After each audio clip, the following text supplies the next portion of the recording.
Donc du coup, t'as pigé l'agro...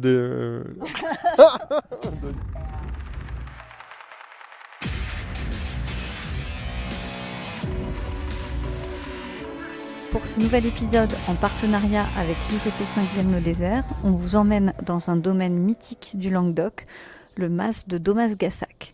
Dans les années 70, Aimé Guibert défriche la vallée du Gassac et contribue à la renommée des vins d'Agnane dans le monde entier.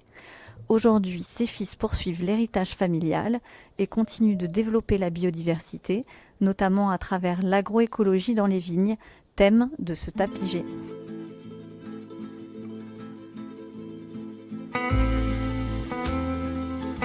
Ce matin, nous avons rendez-vous avec Mathieu Chapon, qui est le directeur d'exploitation du mas de Domas-Gassac. Bonjour Mathieu, alors on va parler ensemble agroforesterie. Alors il y a plusieurs termes, agroforesterie, vitiforesterie, agro-environnement. C'est quoi pour toi la différence? Et qu'est-ce que vous faites ici à Domas-Gassac? Bonjour. Donc moi sur Domas-Gassac, je parle plutôt de agroécologie parce qu'en fait on est sur vraiment un développement de la biodiversité. C'est-à-dire que on n'a pas un but lucratif de planter des arbres en fait. D'où le nom pour moi agroforesterie a toujours un but un peu plus lucratif que nous on a vraiment un but d'améliorer notre biodiversité. Pour resituer le mas de Domas-Gassac, vous êtes sur le terroir d'Agnane, mais sur une partie plutôt haute de cette vallée de l'Hérault, et donc entourée d'arbres. Est-ce que tu peux nous préciser un petit peu plus cette géographie? Donc nous, au milieu du domaine, le domaine est traversé par le Gassac. Et en fait, le Gassac est un affluent de l'Hérault. Nous, on fait la transition entre la forêt et la plaine et le début de la plaine de l'Hérault. Donc en fait, c'est pour ça qu'on peut parler de haute vallée du Gassac, sauvage, parce on fait vraiment la transition entre les deux. Et notre but de continuer à planter ces arbres, essayer de faire perdurer la biodiversité qu'on a dans la forêt pour aller jusque dans la plaine. Alors justement, déjà les arbres présents depuis des centaines d'années, qu'est-ce qu'ils apportent à la vigne? Alors là, il y a tout plein de choses en fait. Mais après, il y a beaucoup de courants du côté bénéfique que peut apporter un arbre. La chose première, c'est vraiment le côté biodiversité. C'est-à-dire qu'on développe, on multiplie les espèces sur un endroit. C'est-à-dire que la vigne est vraiment une monoculture. Donc il n'y a que de la vigne. Et donc on va avoir des insectes qui vont être spécifiques à la vigne, très peu d'herbes, et il n'y aura que de la vigne. Nous, notre but, on fait des semis entre les rangs de vignes. Donc en fait, on va avoir en termes de flore, on va avoir la vigne, nos semis, plus des arbres. Tout ça va apporter une complexité et va faire venir des insectes, des mammifères et ainsi de suite. Et donc on va développer la biodiversité. Alors, tu nous as emmenés dans une parcelle bien particulière. Est-ce que tu peux nous en parler? Donc, on voit effectivement des jeunes arbres entre certains rangs de vignes. Donc ça a été un projet qui a été réfléchi et débuté en 2017. C'est-à-dire que là, on a planté 2 hectares de vignes séparés de 9 mètres pour pouvoir mettre une plantation d'arbres. Et ces arbres, on les a plantés, ils faisaient à peine 20 cm.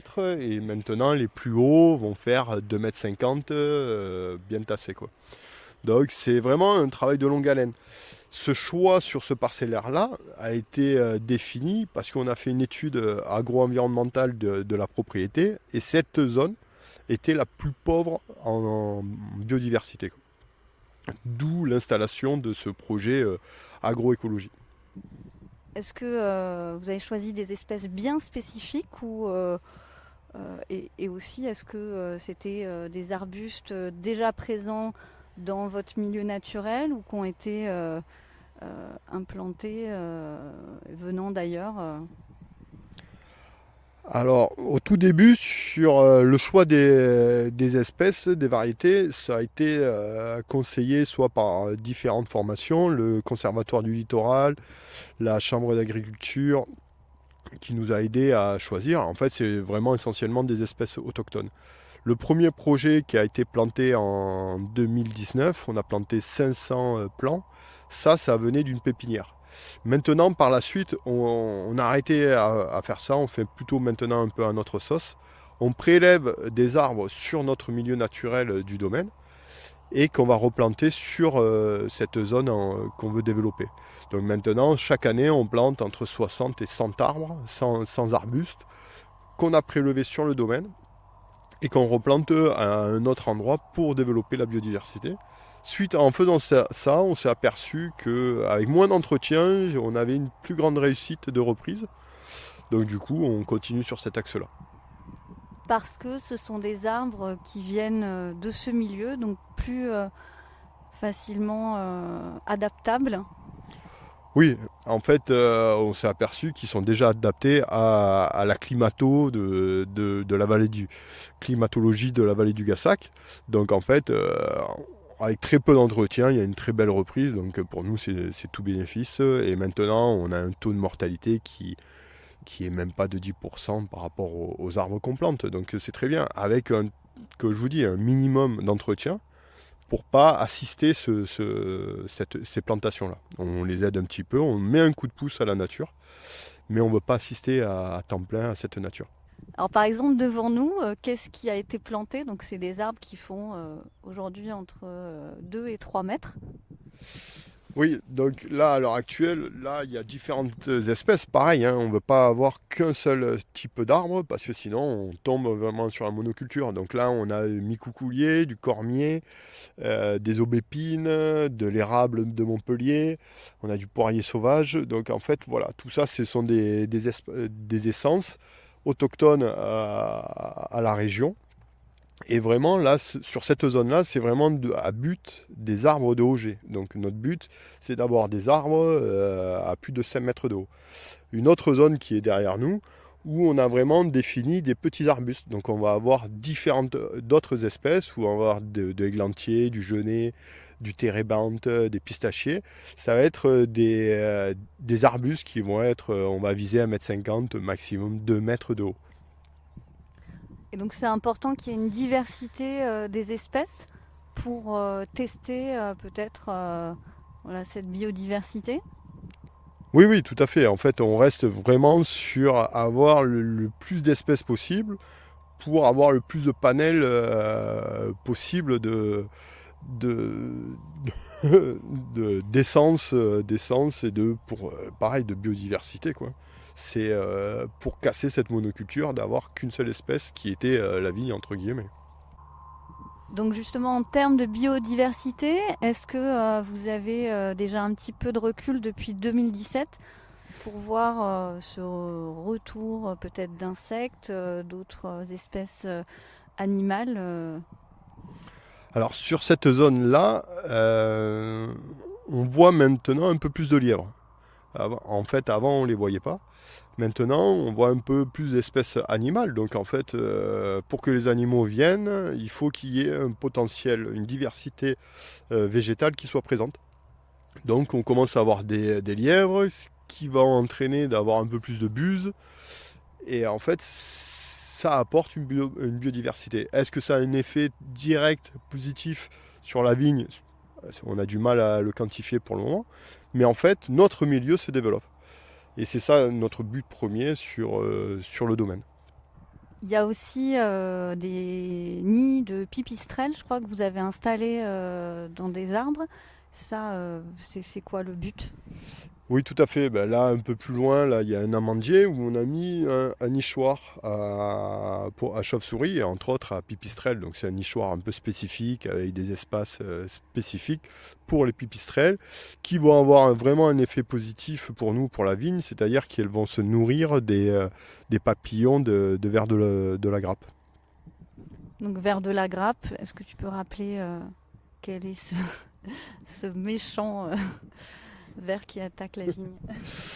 Alors c'est un papillon, et en fait c'est pas le papillon qui est néfaste pour nous, pour la vigne, c'est vraiment son stade larvaire qui est un petit ver qui va perforer, qui va se nourrir des raisins, quoi. Donc en fait nous notre but c'est de diminuer cette population, on ne veut pas l'éradiquer parce que c'est pas notre but en soi, et c'est déjà trop compliqué à éradiquer quelque chose. Donc en fait on veut maintenir une population faible pour avoir un peu de dégâts qui est acceptable, mais pas plus. Donc en fait, si on développe la population de chauves-souris, de pipistrelles exactement, eh ben, on peut tenir cette population de vers de grappe sous un seuil qui n'est pas préjudiciable pour nous, aussi bien en quantité qu'en qualité. Alors cette réintroduction d'arbres, est-ce qu'elle n'est pas concurrentielle en termes de système racinaire pour la vigne? Si ça peut rentrer en concurrence. Après, du coup, j'ai été conseillé par différents organismes. Donc, en fait, voilà, il y a une distance à respecter, qui est un minimum de 4 mètres. Et en fait, il faudrait 5 mètres. Nous, on a pris 4,50 mètres d'écart, en espérant pour diminuer ce côté négatif de la plantation d'arbres.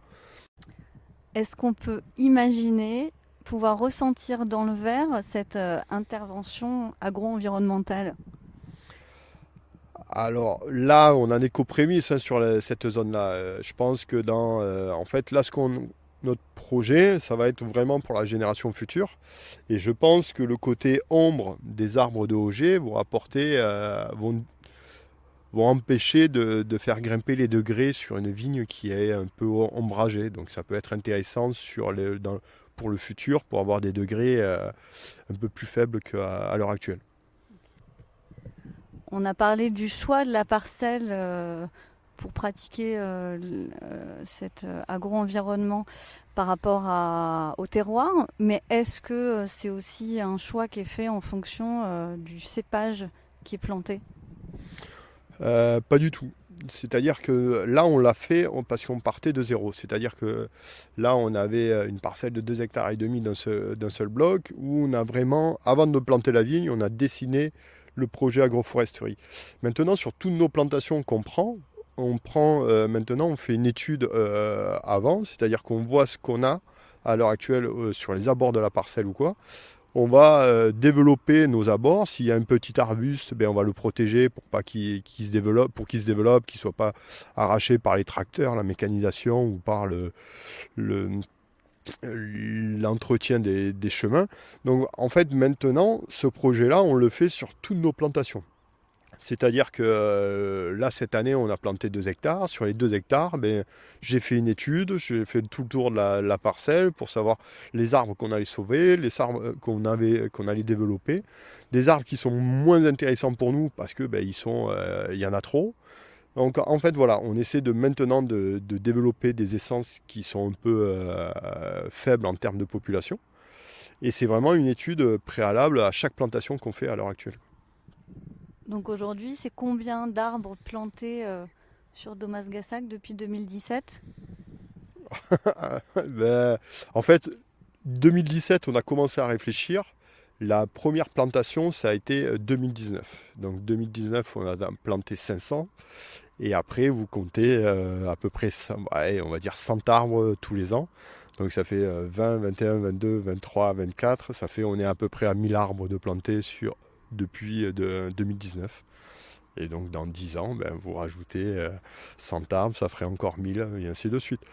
En fait, on se cantonne à peu près 100 arbres parce que c'est un chiffre qui nous correspond en termes de planification, d'entretien et de travail pur.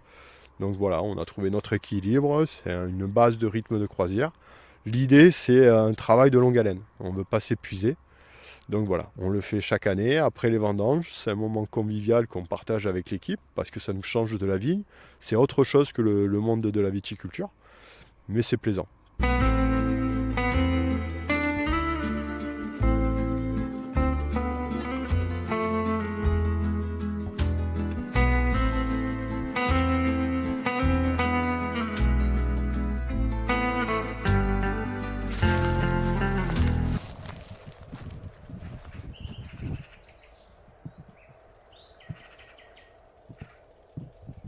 Là, Mathieu, on se trouve dans un bosquet au milieu de plusieurs de vos parcelles. C'était une volonté de préserver comme ça des poumons verts autour des vignes? Oui, oui, tout à fait. C'est totalement ça. C'est poumon vert ou vraiment un bien-être. Là, on est rentré. De suite, on a changé de température. On est frais, on entend les oiseaux. C'est vrai que c'est vraiment un endroit calme et qui est à forte population en biodiversité. Parce que là, on voit, il y a tout plein de végétaux, on entend tout plein d'animaux. Et si on farfouille, il y aura des mammifères aussi, quoi. Donc non, c'est vraiment une volonté de garder ça. Et on a des zones où on va essayer de redévelopper la nature totale. Et une chose qu'on n'a pas dite aussi, c'est vrai que cette démarche d'agro-environnement, elle vient compléter une démarche globale, puisque le domaine est en agriculture biologique. En fait, le domaine a été créé vraiment depuis le début, tourné autour de l'environnement. Donc en fait, la labellisation bio était vraiment dans la continuité. Et maintenant, le développement agroforesterie reste dans la lignée philosophique des créateurs du domaine.